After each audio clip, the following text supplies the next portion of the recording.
After a tough loss on Saturday evening to Oklahoma, the University of Michigan softball team faced a do-or-die ball game early Sunday versus Florida State. Now in the losers bracket, the Wolverines needed to win 2 ball games Sunday in order to advance to the finals. But first, they had to take care of business against the Seminoles. And there was pressure on both teams Sunday to bring their A game. Who would rise up? We are scoreless until the bottom of the third. FSU has the bases loaded when Megan Betza uncorks this wild pitch. Morgan Cliffman will race on home and score, and Florida State leads 1-0. We head to the top of the 6th. Michigan with their best threat of the afternoon. Runners are on first and second, but Jessica Burrows gets Kelsey Susala to ground out the second, inning over. Top of the 7th, Michigan down to their final few outs when Aiden Falk rips this single into right field for a base hit. The tying run is aboard for the Wolverines. Next batter is Lindsay Montemorano, and she comes up and she tries to lay down the bunt, but it's popped up for out number 2.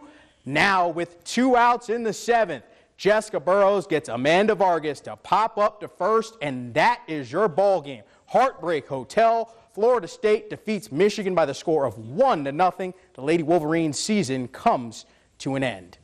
Looking to complete the 3-game sweep of the White Sox Sunday, the Tigers turned to Justin Verlander. Verlander came into Sunday with a 1.91 ERA over his last 5 starts. And could Verlander maintain his good form? And could the Tigers deal the White Sox their 9th consecutive loss in division play? Tigers are trailing 1-0 in the 3rd. There's a runner on first for Miguel Cabrera, and he rips this ball down the left field line and into the corner. It'll roll around out there. Cameron Maben is showcasing the wheels. He will race around third and score without a throw, and this ball game is all tied at 1. Bottom of the 5th, and Detroit would take the lead. 3 ducks on the pond for J.D. Martinez, and that's ball 4. Not exactly exciting, but Detroit now has a 2-1 lead. Next batter is Nick Castellanos, and he grounds this ball sharply up the middle. Tyler Saladino makes a great diving stop, but he has no play. It's an infield single and an RBI, and Detroit leads 3-1. Then it would be Justin Upton's turn. Sitting dead red on 3-0, and he turns and burns on this heater down the left field line. Miguel Cabrera and J.D. Martinez will score, and the Tigers are up 5-1. That would be more than enough for Justin Verlander. He allows 2 runs in 7 innings for the win as the Tigers complete the 3-game sweep of the White Sox with a 5-2 victory on Sunday. After a blowout victory in Game 1, the Golden State Warriors look to take Game 2 at home against the Cleveland Cavaliers. Winning Game 2 for Golden State could be just as important for them as the Cavs, as teams who go up 2-0 in a series have gone on to win a championship more often than not.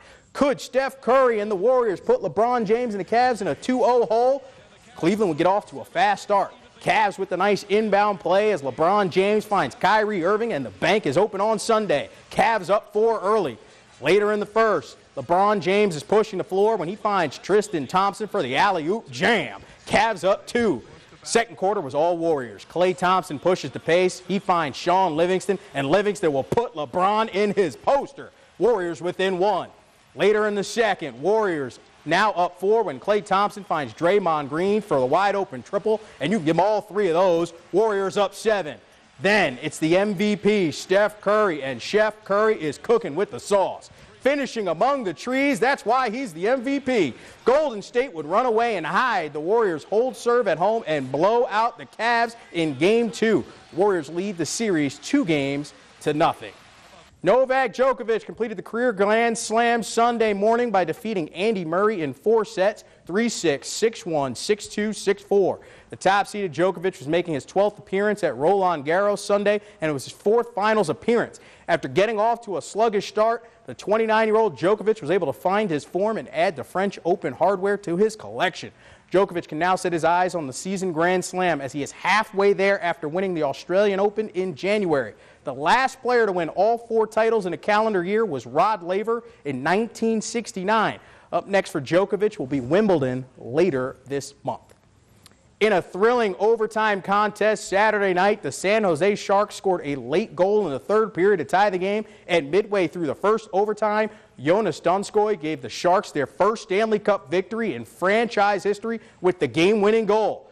San Jose's victory gets them right back in the series as the Penguins currently lead 2-1. Sharks head coach Peter DeBoer talked about how important winning Game 3 was for the Sharks and the series.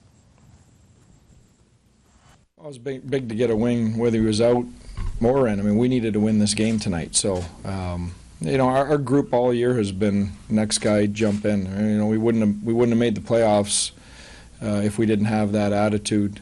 Logan Couture missed half the season, and we had guys step in and fill those roles and allowed us to keep our head above water. So that's been our mindset all year, and it was just the next man up, and the guys got the job done.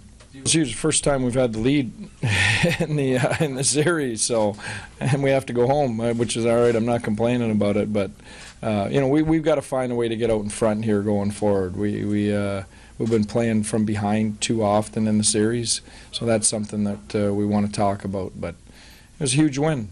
Changes the series, and now we've got to take care of business. Game 4.